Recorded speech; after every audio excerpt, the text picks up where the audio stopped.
Menteri Keuangan RI Purbaya Yudhisadewa menegaskan reformasi pajak dan bea cukai benar-benar dilakukan secara serius dan merupakan respons pemerintah untuk memperbaiki tata kelola serta optimalisasi pendapatan negara. Hal tersebut disampaikan Purbaya langsung dalam dialog Top Ekonomi bersama dengan Leonard Samosir di program Top Ekonomi berikut cuplikannya. Kita sudah obrak-abrik di sini bea cukai dan pajak. Bea cukai sudah kita ganti semua eselon 2 yang kunci-kunci, diganti dengan orang-orang yang dianggap lurus dan baik. Tentunya nggak sempurna ya. Jadi ada perbaikan yang signifikan. Ini terlihat dari pendapatan bea cukai yang mulai bagus.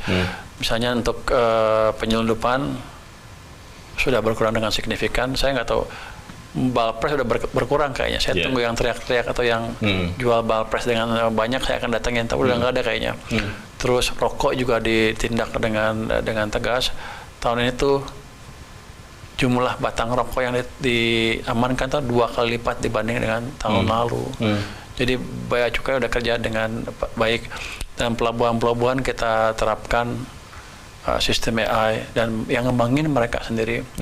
Jadi seperti itu. Dan kalau ada yang jahat, ya kita biarkan ditangkap. Biarkan ditangkap? Nah, kenapa saya biarkan ditangkap? 10 tahun terakhir, bea cukai dan pajak adalah lembaga yang terlindungi. Terlindungi. Jadi kalau ada kejahatan apapun, nggak ada aparat hukum yang boleh masuk. Jadi itu seperti,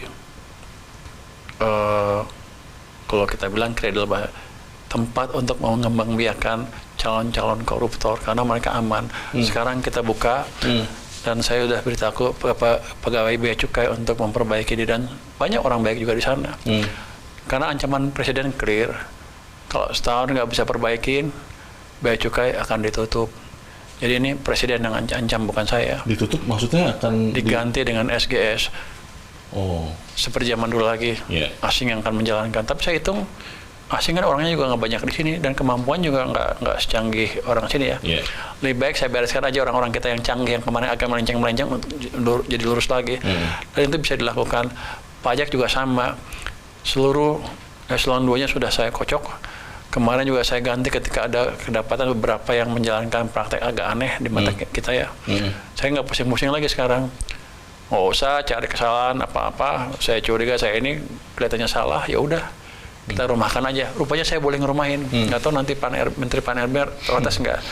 Cuman ketika orangnya udah rusak, nggak ada guna saya pindahkan ke tempat lain. Saya hanya membawa kuman ke tempat yang lain yang mungkin sehat tadinya. Jadi udah kelihatan jelek, ya saya rumahkan aja sekarang. Sudah bisa katanya sekarang. Jadi